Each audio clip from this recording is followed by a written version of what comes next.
Lo prometido es deuda y el día de hoy, en este primer día del mes de diciembre, tenemos que hablar de lo que está sucediendo en el mercado petrolero, porque no solamente estamos preocupados por los contagios que se están multiplicando en Europa, también en Estados Unidos, los temores de que las restricciones que se están acumulando y que se están anunciando en distintas ciudades de Estados Unidos y de otras partes del mundo, pues generen otra vez un frenón y de qué dimensiones en la actividad económica. Y en ese frenón viene incluido el temor de un frenón en el consumo de combustibles, de productos energéticos, y eso significa que la demanda podría reducirse. Y eso significa que la oferta y los que producen tienen que estar bien atentos para ver exactamente cómo responder a esta circunstancia.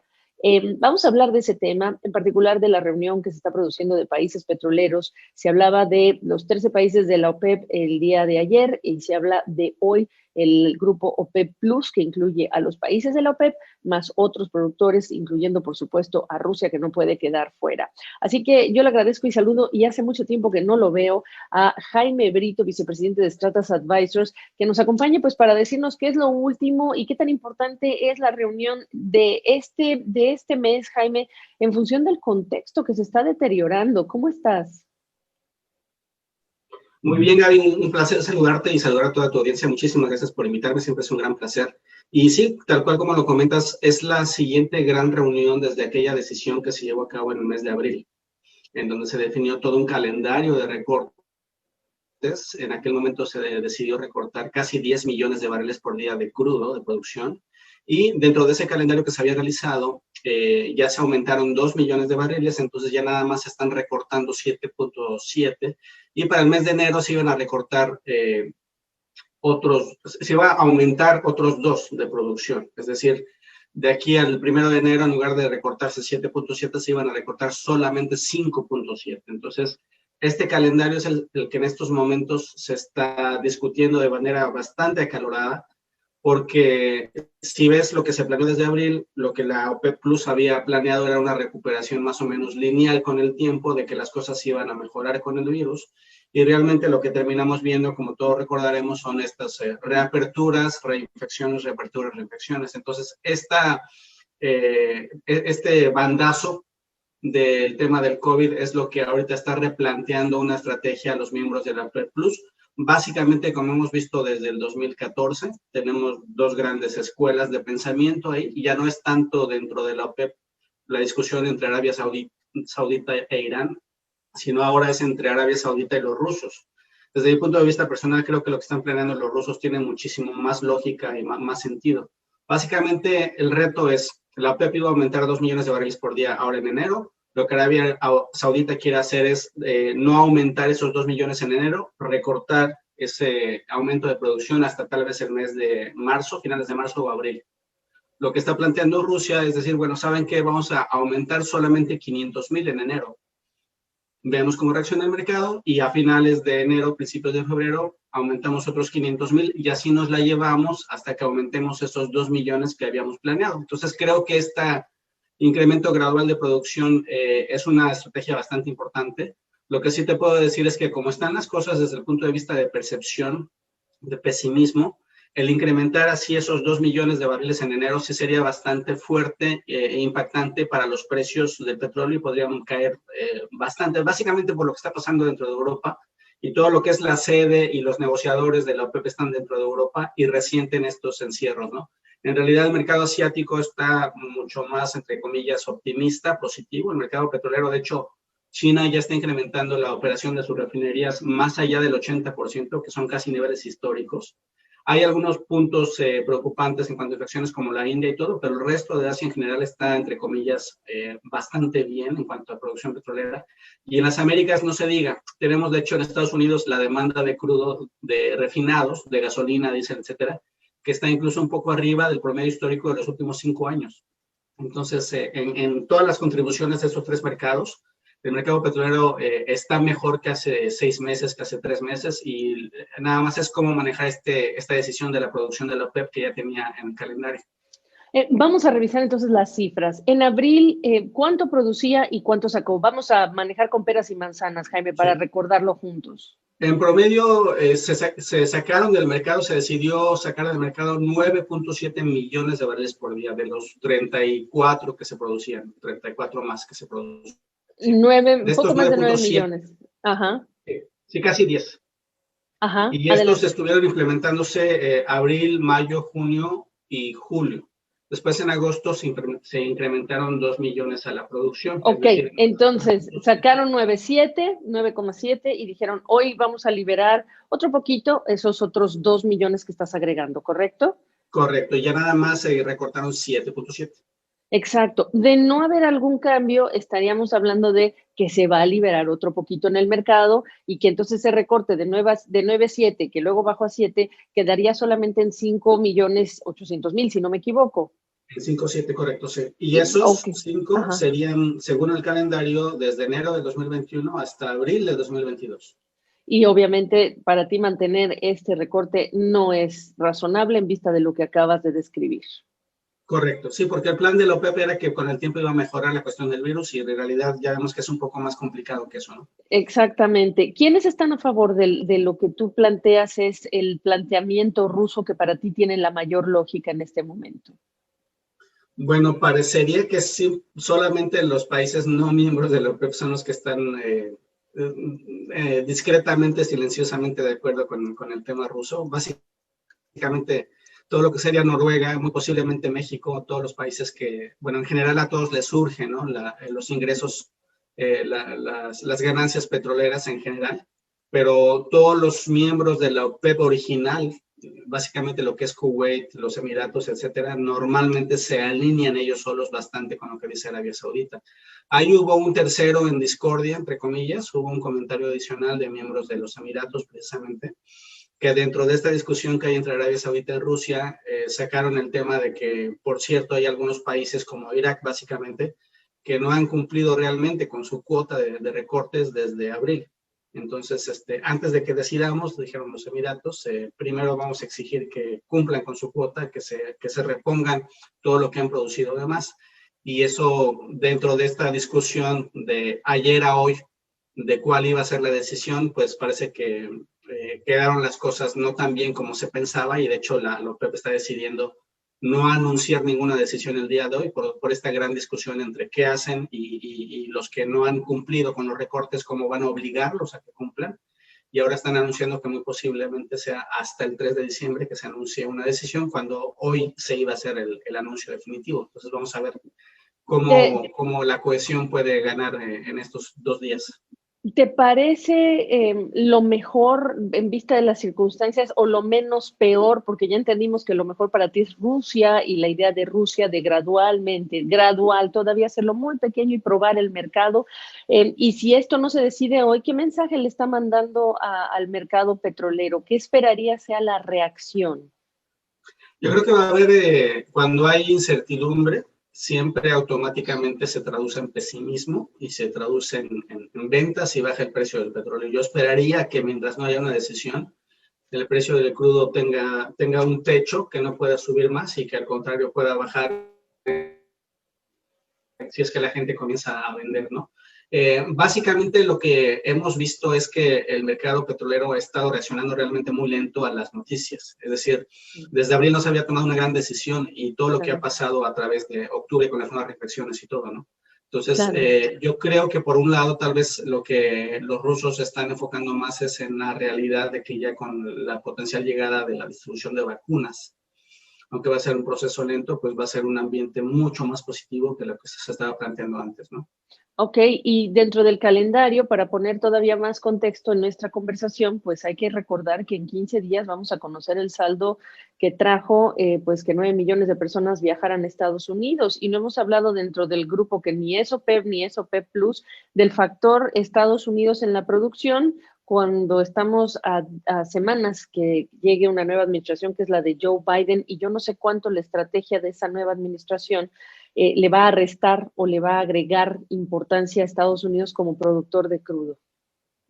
Así es, así es. De hecho, mira, Yo lo que vería sea básicamente el mercado petrolero dentro del contexto de COVID se está moviendo en su tercera etapa ya. Hubo una primera etapa que yo le llamo de sorpresa, que fue cuando surgió el virus y llegó sobre todo a Italia, después brincó en 2 semanas, 3 semanas a Estados Unidos. Esta etapa de sorpresa fue cuando tuvimos las restricciones iniciales de los quédate en casa y cayó la demanda 60%, etcétera, ¿no? Esta etapa más o menos terminó hacia finales de mayo, donde comenzó la segunda etapa desde mi punto de vista que yo le llamo coexistencia, a partir de principios de junio, que poco a poco los países en Asia sobre todo comenzaron a reabrir, etcétera, y nos encontramos con que cuando no hay disciplina en el uso de cubrebocas o controlar reuniones o lo que sea, hay reinfecciones, pero Asia lo ha hecho muy bien, ¿no? En la mayoría de los países. Y ahorita ya lo que yo veo es que estamos llegando a esa tercera etapa, que es la de las vacunas contraatacan, ¿no? Es decir, ya están anunciados los éxitos, ya es un tema regulatorio de aprobación, pero ya incluso se están distribuyendo, como sabes, aquí en Estados Unidos, aún antes de la aprobación regulatoria. Y desde mi punto de vista, el mercado petrolero va a estar moviéndose así en este tema de producción y distribución de vacunas desde ahorita de diciembre del 2020 hasta muy probablemente agosto, septiembre del 2021. ¿Por qué defino yo este tiempo? Porque en todo este momento de producción y distribución, poco a poco las fuerzas del mercado petrolero van a ir retomando el control de los precios. Ya no van a estar reaccionando a que si hay reapertura, quédate en casa, reapertura, sino que ya poco a poco va a ser otra vez los fundamentales del verano, de la estacionalidad, de los precios, etcétera, ¿no? Y yo esperaría que ya para el último trimestre del 2021, cuando ya haya avanzado bastante la inoculación, ya entraremos en esta cuarta etapa, que ya es el mercado petrolero toma nuevamente el control y ya a partir del 2022 pues tenemos precios arriba de los $60 por barril y ya todo ojalá vuelva a la normalidad, ¿no? Aunque hay 2 o 3 grandes riesgos que ojalá no se lleven a cabo, pero que ¿Cuáles son? El panorama. ¿Cuáles son esos 4 grandes riesgos? Me imagino que las reinfecciones, el tema de que, ¿no? De que esta vacuna te requiera no sé cuántas dosis. Te escucho, perdona. Sí, yo veo 2 o 3 riesgos muy fuertes. En primer lugar, que ojalá, digo, con las prisas de la producción de las vacunas y todo, ojalá no vaya a haber algún tipo de consecuencias o de efectos secundarios no anticipados, digamos, dentro de 4, 5, 6 meses, ¿no? Es decir, si una parte de la población se pone una vacuna y resulta que en 6 meses descubra que produce algo, el resto de la población podría generarle una gran desconfianza de ponerse el resto de las vacunas. Entonces ahí el control del COVID va a alargarse 5 años. Ojalá no se llegue de eso. El otro gran riesgo es el punto de vista económico. Como sabes, el tema de los estímulos económicos ha sido muy fuerte en diversos países, han sido en diversos grados, y habría que ver cuál es el nuevo estímulo económico que llega en Estados Unidos. Pero si crecen las deudas de los préstamos no pagados o las hipotecas, similar a lo que ocurrió en 2007, hacia la crisis del 2008, podría desencadenarse una pequeña crisis financiera en algún país del mundo que requiera que un banco sea rescatado. Y una crisis financiera arriba de la crisis económica y de salud va a ser un desastre, ¿no? Y el otro riesgo que yo veo también y que ojalá toquemos madera a todos es que no haya un COVID-20, ¿no? O sea, estas ideas de que pudiera haber ya un virus mutado que sea resistente a las vacunas y que nos retrase un poco la recuperación, ¿no? En sí es solamente una anticipación de lo que podría ocurrir, de lo que podría retrasar, pero es nada más dentro del contexto de lo que ha pasado en 2020, es algo importante anticipar, ¿no?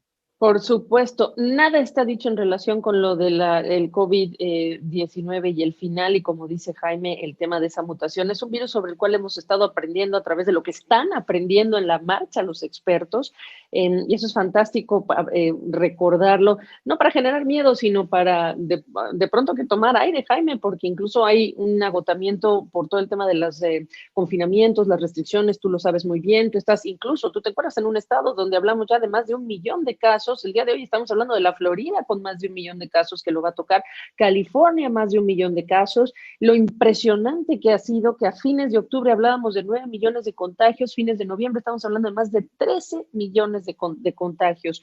La otra parte importante que quiero subrayar de lo que estás diciendo, Jaime, pues es todo este tema de los alivios, ¿no? Muy importante lo que no se ha decidido y lo que se viene a decidir pronto, ojalá, en Estados Unidos. Eso no quiere decir que lo que estemos usando ahora no lo tenemos que pagar después en factura, eso es muy importante.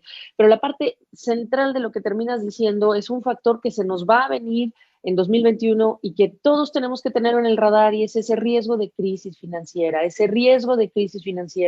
Les recomiendo la entrevista que hice con Liliana Rojas Suárez hace 3 meses, cuando ella, como experta de todo lo que es el Centro para el Desarrollo Global, nos hablaba de esto en América Latina. ¿Qué pasa? ¿En qué momento un consumidor que no puede pagar su hipoteca, una empresa que no puede hacer frente, empieza a deteriorarse su calidad crediticia, y esto tiene un impacto sobre los bancos que también capitalizados estén, y cuánto se empieza a deteriorar la confianza y confluyen otros ingredientes para generar otra tormenta perfecta en lo que toca al sector financiero? No quiero abundar más en ello, pero simplemente subrayar que Jaime tiene puntos muy específicos, muy relevantes, de temas que van a estar presentes todo el año próximo en relación con esta pandemia y lo que nos está generando. Jaime, me quedo pendiente de escucharte. La posición de Estados Unidos como país productor petrolero a las puertas de lo que ya es una administración Biden, cuando ya sabemos que Estados Unidos ha tomado una relevancia brutal como país productor de crudo, incluso en tiempos de la era Obama, no hay que ponerlo más lejos que eso para que nadie diga que viene a cambiar radicalmente. Bueno, en tiempos de Obama fue cuando Estados Unidos pues fue el principio de convertirse en este enorme protagonista, ¿no? Claro. Mira, en efecto, lo que yo comprendo desde el punto de vista de la posición de la nueva administración, aparte del tema de apoyar más el uso de renovables, etcétera, específicamente con la producción petrolera, básicamente lo principal que habían traído de bandera era que querían limitar o redefinir los permisos que se habían dado para poder hacer producción petrolera en tierras federales, ¿no? Es decir, a lo mejor había un parque en Alaska que está abierta la posibilidad de que hubiera producción petrolera, y esos son el tipo de cosas que a lo que yo entiendo de la política o de la propuesta política de la campaña de Biden era que se iba a revisar y a redefinir. En ningún momento se dijo, por ejemplo, que lo que ya está produciéndose o se está invirtiendo en Oklahoma, en Texas, en Idaho, en Dakota, se iba a detener, ¿no? O sea, toda la fracturación hidráulica, digamos, tradicional, todo lo que es la cuenca del Permian, de Eagle Ford, de Bakken, etcétera, debería de continuar sin ningún problema. Y de hecho, de lo que yo he platicado con gente que participa en la industria, pues sí, o sea, no estaban particularmente preocupados con lo que pudiera traer esta nueva administración en cuanto a producción. Y la producción americana en estos últimos 6 meses ha estado bastante fuerte desde el punto de vista de que no ha caído como consecuencia del COVID más allá de 2 millones de barriles por día más o menos. Es decir, está más o menos estable en 11 millones de barriles por día de producción. Tu último comentario, Jaime Brito, ya tomé mucha parte de tu tiempo, pero te agradezco, hace mucho no hablábamos del mercado petrolero. La posición de los productores latinoamericanos, entendiendo además el enorme desafío que ha tenido México, primero para cumplir en aquella reunión que tú te recordarás de abril, que la secretaria de Energía, Rocío Nale, incluso interpretaba que les habían aplaudido, cuando en realidad nada tenía que ver con el aplauso que ella interpretó de lo que se escuchó en esa reunión virtual. Es decir, no le estaban felicitando, punto. Y un país que además la producción ha estado cayendo, simplemente no encuentran la forma de estabilizarla, aunque se estabilice tantito, después ya se desestabiliza. Pero háblame no solo de México, del interés de los países latinoamericanos en estas reuniones. Sí, mira, bueno, en realidad lo que, si quisieran tener un deseo, un requerimiento que le pudieran hacer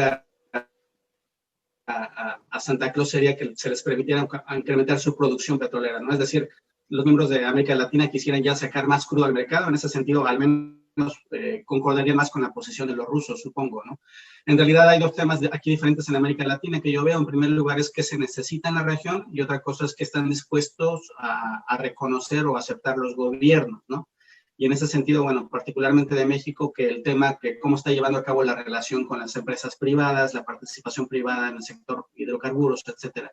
Pero en el resto de América Latina, por ejemplo, tuve la gran oportunidad de participar en una de las conferencias más importantes, apenas la semana pasada en el Ecuador, del sector de hidrocarburos, y ahí se compartió de parte del presidente de Ecopetrol, de Ecuador mismo y de otras empresas, la gran necesidad de cómo ellos pueden replantear, revisar todos sus activos y organizar las rondas petroleras necesarias en los siguientes meses para que puedan atraer inversión y se les permita recibir capital de todo el mundo y puedan continuar desarrollando los activos de cada país en América Latina. Entonces yo creo que esa es la gran oportunidad y de todo lo que hemos platicado que viene para el 2021, creo que esa es la obligación de todas las empresas públicas y privadas en América Latina, que entiendan por dónde va a venir el mercado el siguiente año, en qué potencial circuito se va a estar moviendo el precio, y que definan cómo va a estar su estrategia para mitigar los riesgos económicos y financieros y para crecer, ¿no? Y esto creo que es importante que revisen sus regímenes fiscales, cómo están calculando sus precios de comercialización, de exportación, qué estrategia comercial,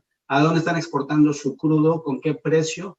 A lo mejor algún país, por ejemplo, está vendiendo su crudo con un contrato de largo plazo y ese tipo particular de crudo no te deja tanto dinero como te podría haber dejado si lo vendes diariamente nada más de oportunidad. Hay dos formas diferentes de vender el crudo, largo plazo o de oportunidad. Entonces, dependiendo de la calidad del crudo y qué país seas, a qué destino quieras enviar tus barriles, creo que hay una gran oportunidad de revisar estrategias comerciales para al menos prepararse lo mejor posible para lo que viene en 2021. Bueno, pues no somos expertos en petróleo, pero Jaime Brito sí que se encarga de que retroceda nuestra ignorancia desde hace tantos años. Yo he aprendido mucho a lo largo de estos años. Ya pasó en Thanksgiving, pero ¿por qué no decir gracias por todos estos años de conocimiento, Jaime?